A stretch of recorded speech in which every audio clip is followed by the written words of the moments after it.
The One Piece! The One Piece is real! Let's go, baby boy.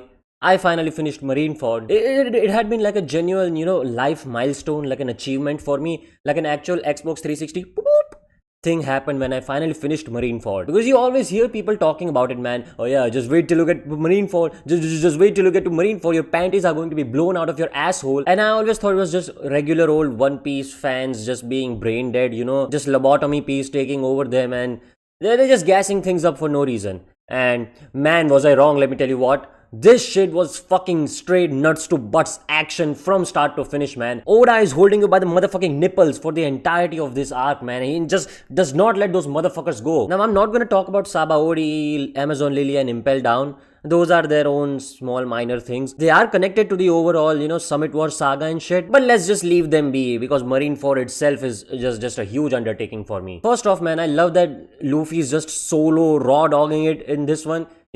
It's fun to see, because in the previous arcs, man, you get a lot of development for the individual Straw Hats, and you see them go through a lot of challenges. But I felt like Luffy himself, man, you don't see much of Luffy, or him just going on about his own way. It's always one of those things where Luffy comes on during the end segment of the arc, or he's just helping one of his crewmates get over some shit or something like that. Luffy is usually the ace in the hole. But this time around, the hole was in Ace. Anyways, what I want to say is, Luffy is usually, he's just tagged on during the end, Otherwise, he's just fucking around doing his own thing.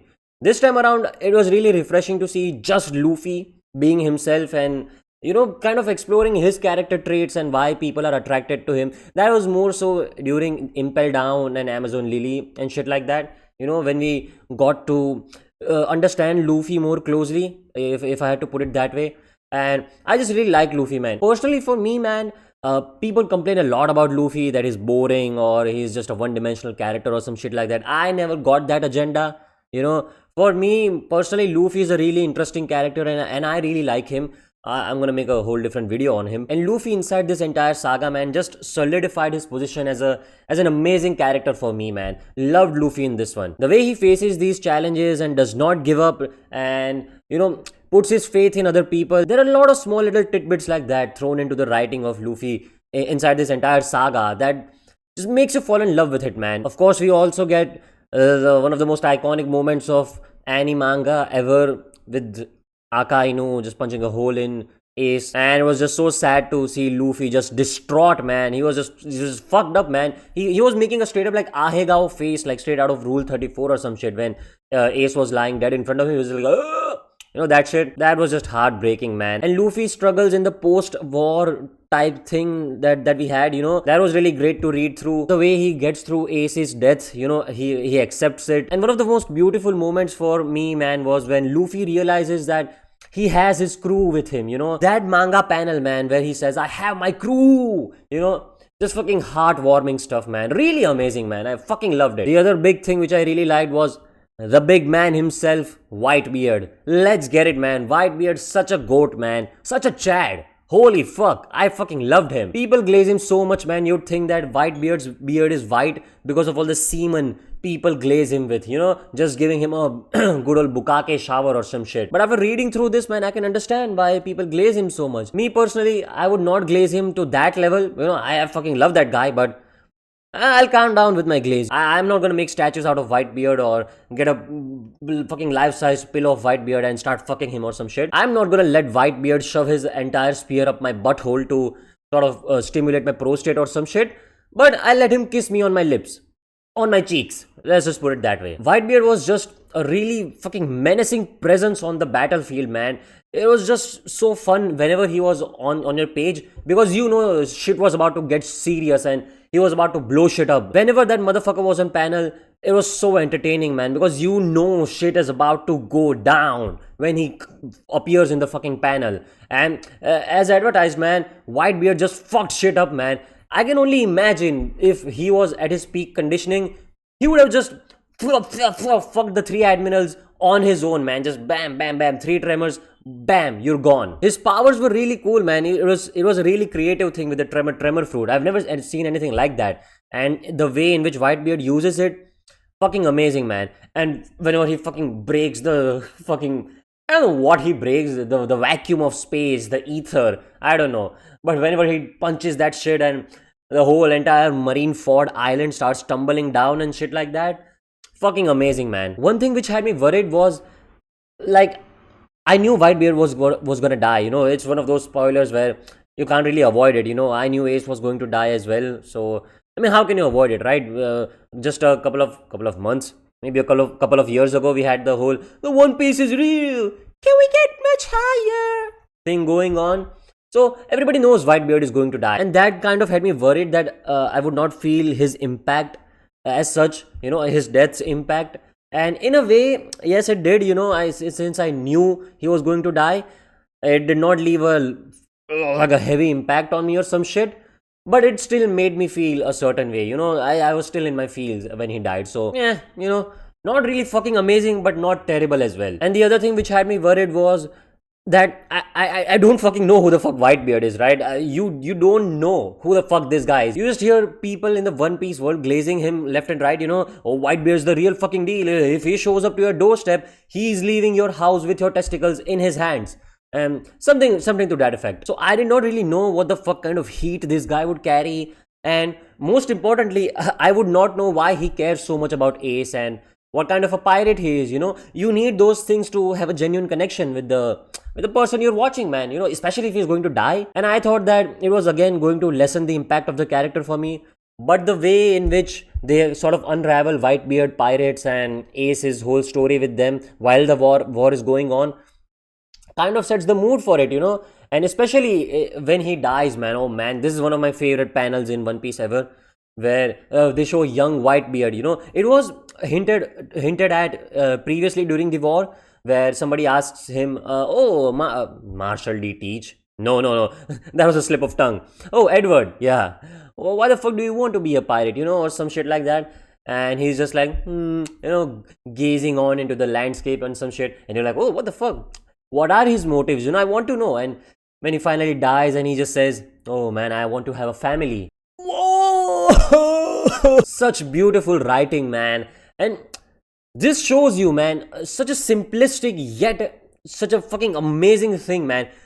He did not have no fucking, big goals or some shit, This guy just wanted a family. To me, man, it hits fucking straight into the character's core, man. And everything else makes sense, why he is the way he is, or even his small interactions with Goldie, Roger and shit like that. Everything just comes together beautifully just through that one small piece of dialogue. And him just not having a big or grandiose goal or some shit, it was such a great decision, man, that to just make him be like, man, I just want a family, man. This gets your gears working as well, because you'd think about it like, oh, why would he want a family and shit like that, It's leaving just a small enough gap where you can sort of fill in your own theories and have fun with it, but not a big old plot hole where it does not make sense. Whitebeard's writing was fucking amazing, man. Loved that guy. Same goes with Ace as well.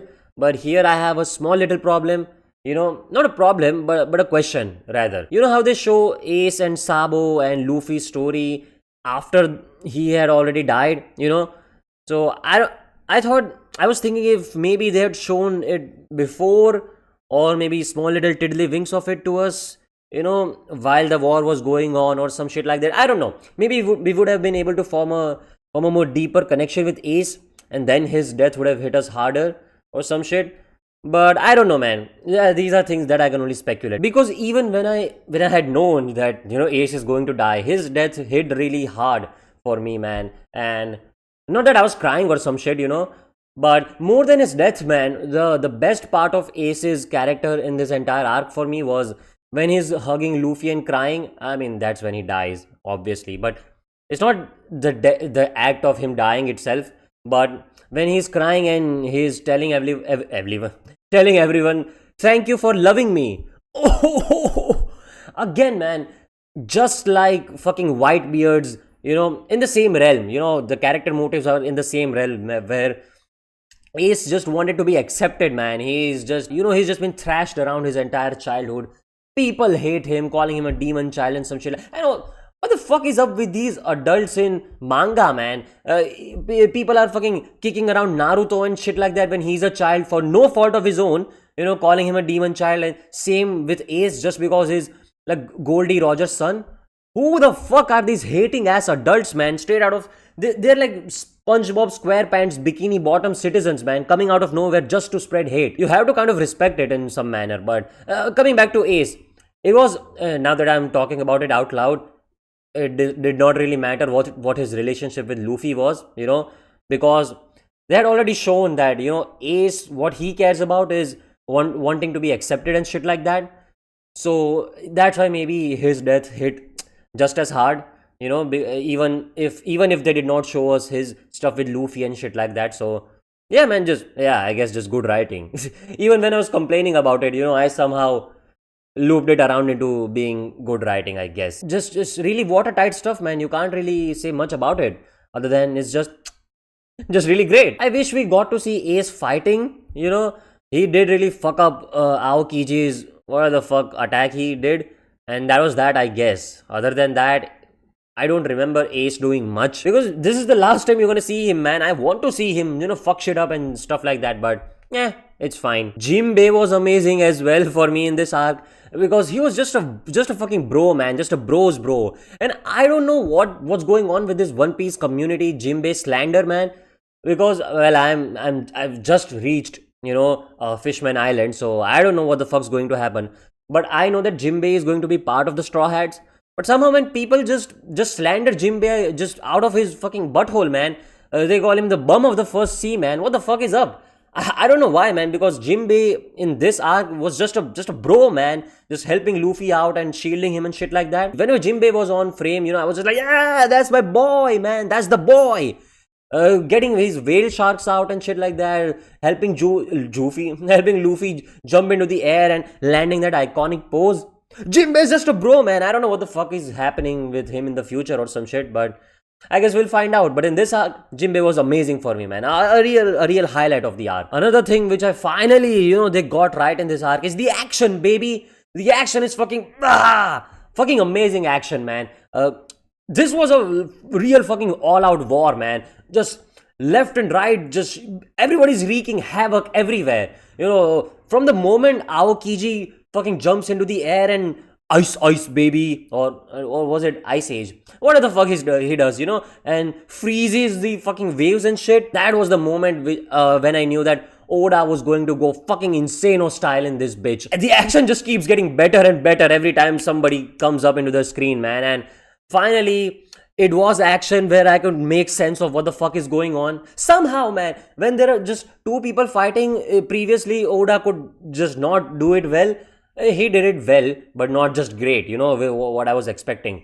But when there is an arc where there's a fucking war going on, and people are like microscopic half of the times, because like Edward Newgate is like 50 meters tall and shit like that, so how are you gonna draw fucking Luffy up against him or some shit? And half of the powers of him are just like real weird, you have to draw cracks in the air and shit like that, and there's weird elemental shit going on everywhere. Somehow here he can draw really well, he can draw really well, that's not what I meant, but here he can choreograph it and lay it out in a manner where you can understand what the fuck is going on. I don't know. Whenever you have Whitebeard on the screen, shit pops off crazy, and I fucking love the fucking ass beating he gave to that fucking fraud Blackbeard, man. I hate Blackbeard, man. This guy is such a fraud. I knew about Blackbeard as a character because, as I said, you can't escape One Piece spoiler if you're in the anime community, right? So I had known about Blackbeard, and when he first appeared in Jaya Island, I was like, hey, that Leonardo DiCaprio meme. I'm like, I know that motherfucker, And I thought when he gave that iconic dialogue, people's dreams never die. I'm like, oh man, this is a boy, man. I fucking love this guy. I don't know. I can't understand how Oda's going to turn him into a villain. But boy, was I wrong. This is such a slimy fucking character, man. I hate him. Even in Impel Down, man, he was moving in diabolical ways. And even here, he's like, oh, yeah, I got you, Whitebeard. And Whitebeard was like, bet.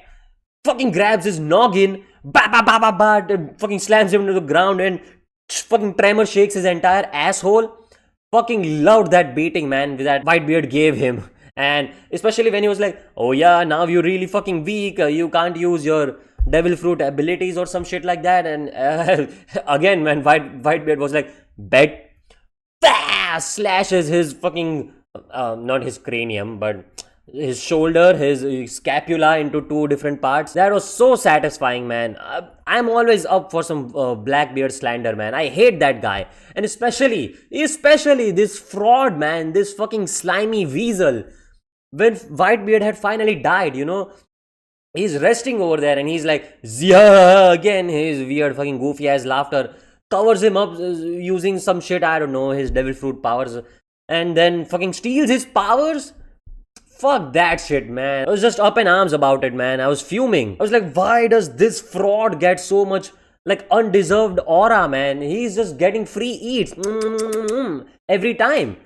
Killing his own crewmate for the darkness fruit, getting a really OP fruit, and then Whitebeard gets slimed out by other guys, and he's like, yeah, let me jump on that as well. Fucking hate this scavenger ass pirate, man. Never bring a Blackbeard in front of me, man. Fucking hate that guy. But yeah, coming back to the action, man. The action was fucking, as I said, man, insane. It went really hard. I really fucking loved Doflamingo's moments whenever he was on screen as well. When he this moment was really sad when he cut off Ors Jr.'s legs and shit like that, but he was moving in a way which was just really clean, man. You can't hate on him. And the poses this guy was giving was just so majestic, man. And he's really dripped out as well. I fucking love Doflamingo, man. And the fucking hard ass dialogue he drops about kids growing up not knowing what war is, and kids growing up only knowing what war is. They can never understand each other and shit like that. The victor will decide the justice, and he was just spitting hard bars, man. I fucking love Doflamingo, man. However small portion he had, fucking amazing. I can't wait until I get to Dressrosa so that I can read through his arc. The admirals were really great as well. Kizaru is always on some bullshit, and I don't know why he was just absent during the last portion of the fight. You could not find that motherfucker, not anywhere. Same with Aokiji. I don't know where the fuck those guys were. Maybe they were fighting someone, I don't know. But Akainu was getting fucked up, Whitebeard again was belt to ass on this bitch, and he was just like bleeding profusely throughout his entire body and shit like that. And then you could not find Aokiji or Kizaru, if I remember correctly. Kizaru comes in during the end when Luffy is escaping to snipe him out. But before that, man, Kizaru was just absent, and so was Aokiji. That was really weird. I'm like, these are two of the strongest motherfuckers. Where the fuck are they? I don't know, man. Maybe I'm just misremembering or some shit. While they were present on the battlefield, they were really fucking shit up. And it was really cool to look at them. Same with Mihawk and... who else did we have? The other Sentomaru and the fucking Pacifistas were there as well. That was really cool. Oh, Marco. Marco was fucking amazing as well, man. Whenever he was fighting, he did not really, fight. But whenever he was just aura farming and showing off, Marco was really cool. Akainu was just moving in diabolical ways, man. Holy. The fucking hating he displayed in this arc was generational, man. I fucking hated Akainu when they revealed that the fucking that fucking slimy weasel, whatever the fuck his name was, Whitebeard's own crew that stabbed him through the heart during the beginning of the war. I hate that guy, man. But that also gave us one of the most iconic Whitebeard moments where he hugs him and he's like, doesn't matter how fucking stupid you are, you're still my son. I'm like, oh, that's my goat right there. But yeah, when it was revealed that it was Akainu that sort of, twisted his mind and shit like that, I was like, oh man, I hate this guy so much. But during the end, man, the way he was moving when he fucking slimes out Whitebeard fucks his rocks his shit, still gets up, slimes out Ace, still gets up, slimes or nearly slimes out Luffy through fucking Jinbei's chest. Holy, this guy was moving like a D1 athlete, man, just having chase down out of chase down, man. He was not stopping at all. The hating was inspirational, man, to be honest. And after when he, fucking slimed out, not slimed out, but really injured Luffy and was talking to Jinbei and shit like that, I was just like, oh man, alright, man. You got it, big bro. Like, you might be a fucking slimy hater, but the hating you're displaying is just, man, I can't help but respect it, man. So, Akainu, I had a fucking really like a real Ouroboros moment where I was like, I hate this fucking guy, but I'm like, oh, I'm gonna eat my own words now, I guess. And I really like his design as well. Akainu is the coldest marine. Ironic, I know, right? And he's just really face, man. He looks like a Yakuza character, you know? So, just really cold, man. Just a really cold character. I fucking loved Akainu in this arc, man. And as I said, can't really say much about the other two admirals. They were just kind of there. But Sengoku, man. I fucking hate Sengoku. This bitchy character, man. This is supposed to be the leader of the navy? Hello? What the fuck is this guy? Like, his only power is blowing up like a fucking sex doll and then turning into what are the fuck the fucking Hashirama thing, you know, but a worse version of that, and then just throwing punches. I don't remember what the fuck else he does, man, in that form. And he's stopped by Mr. Three's wax. What? Hello? I guess, man, but Sengoku was such a bitch, man. He did not land one hit. He did not get a single lick off of Whitebeard, man. Anytime Whitebeard just proclaims some shit, when he was revealing the One Piece, don't you think if you want to stop him, just go there and shut him up? Nah, man. He's just like, he's going to reveal this shit. And Whitebeard does what Whitebeard does. He's like, the One Piece is real. And this was such an underwhelming moment, man. When I was reading the manga, I'm like, oh, here it comes, baby. Here it comes. And in the manga, it says the One Piece does exist. Oh, what the fuck is this, man? I don't know, man. Just left a really bad taste in my mouth. We did not get much higher after reading that. Let me put it that way. But yeah, man, he after he proclaimed that, he was like, "You heathen, motherfucker! Just go there and stop him. Do something, man. You've just been a sitting duck for most of this arc. You let Ace escape as well. You know the one thing you had to do, man. Just make sure Ace is right there. You know, in shambles." But no, when Luffy comes to save him, he's like, "Don't forget about me. Oh, there's wax. I guess I can't get through it." Lame. I'm so glad they fucking fired his ass off of the marine thingamajig, you know. It was just really lame. He looked lame as well. I fucking hate Sengoku, man. Garp was really nice, you know, where he was really conflicted with his whole role as Luffy and Ace's grandfather, adopted grandfather, and his role with Marine as well. And the little moment he had where he was standing up against Luffy, but then he had a moment of hesitation and Luffy just knocked his bitch ass out. That was a really cool moment, a real cool moment for Garp. So I really liked Garp in this. You know, I thought I was going to hate him. That I was going to be like, man, what the fuck are you doing? Fuck the Marines. Go help your grandchildren. But the way they presented his whole dilemma, and in the end, he finally gives up. You know, he chooses to help Luffy in a way. So that was just really heartwarming and really a real nice small moment. And coming to one of the MVPs of the tournament, man, for me personally, I can't help but talk about my boy, Ors Jr., man. Holy shit! Was it Ors Jr. or just Ors? I don't know, but man, this guy, man, it comes out of nowhere as a giant, you know, has a cold entrance and he fucks shit up everywhere. And you're like, oh man, what a fucking amazing guy, you know, he's going to fuck shit up, and he does. But then when he starts getting slimed out, you know, man, I did not feel this emotional when fucking Zoro was getting slimed out by Kuma or some shit, you know. Ors, man, he was just such a, again, like Jinbei, such a fucking bro, man. And when he fucking, when he gets to Ace and he's like, Ace, I'm going to save you. And they show small little tidbits about how Ace and Ors were friends and how Ors really cared about the little hat. And he was like, oh, this hat is so lovely. It helps me, it gives me shade in sunlight. It saves me from rain and shit like that. Such a fucking sweet guy, man. And the way they slime him out, man, that was just so heartbreaking, man. Whenever I think about it, man, I just feel sad, man. So this, I had to give him a whole different segment, man, because fuck, man, I don't see Ors being mentioned enough in the community. Put some respect on my boy's name. And this fucking, again, man, this slimy weasel character, man, this fucking Gecko Moria does not do shit against Luffy. You know, when he's up against Luffy in Thriller Bark, no, but when Ors is all injured and shit like that, you know, he's got his legs cut off of him. And now you want to talk about some Gecko, Shadow, Lizard strike? Where was this strike when you were fighting the Straw Hats, man? Holy, this guy is such a fraud, man, just like Blackbeard.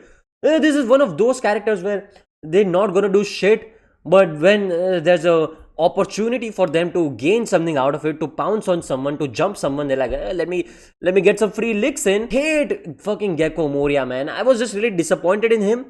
In my last video, I also uploaded a shot on it, where it was just really disappointing.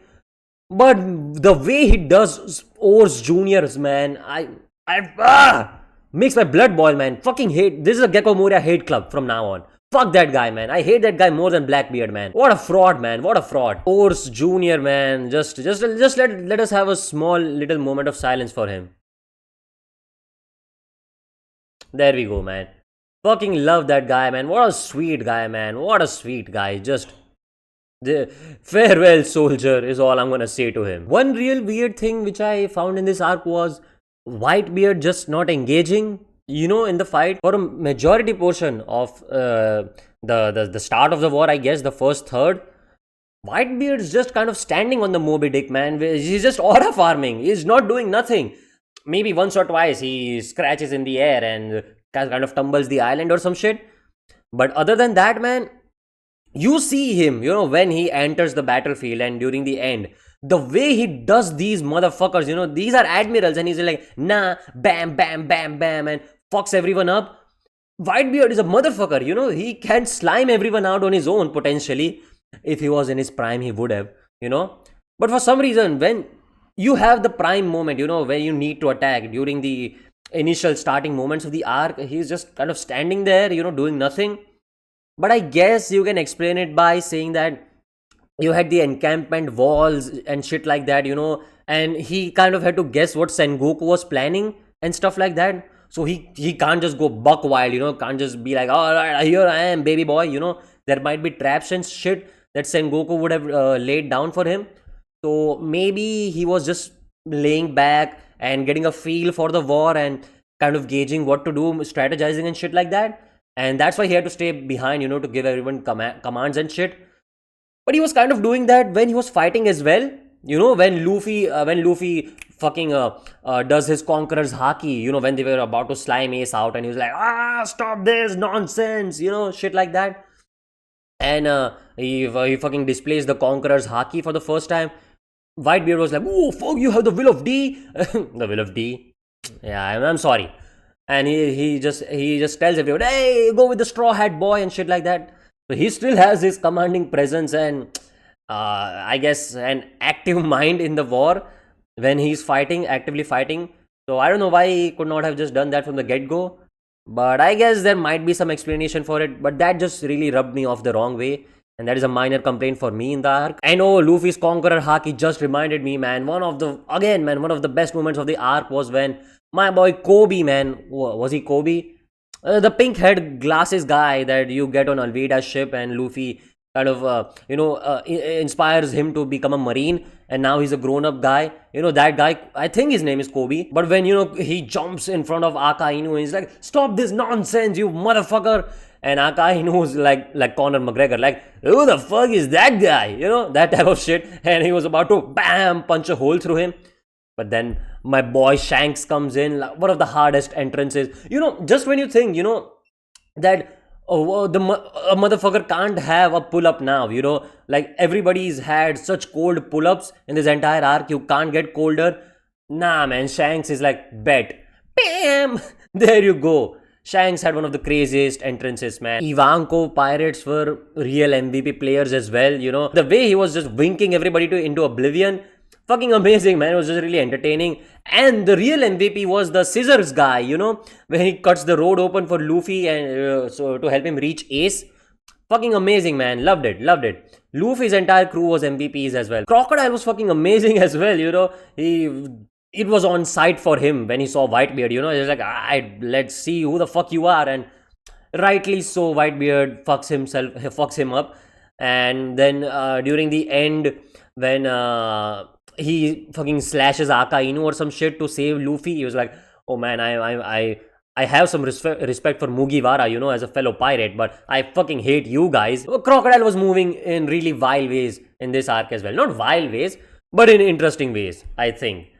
I was not a Crocodile hater, but I was looking down on Crocodile before this. If you've seen my previous videos, I'm like, what the fuck is this guy, man? Why is he so gassed up? But in this arc, his character was really nice in this arc. And I'm kind of Crocodile is gaining on me a bit. He's growing on me. And one of the best things about this arc, man, is this is the first time Luffy loses, as I was saying, at the start of this video.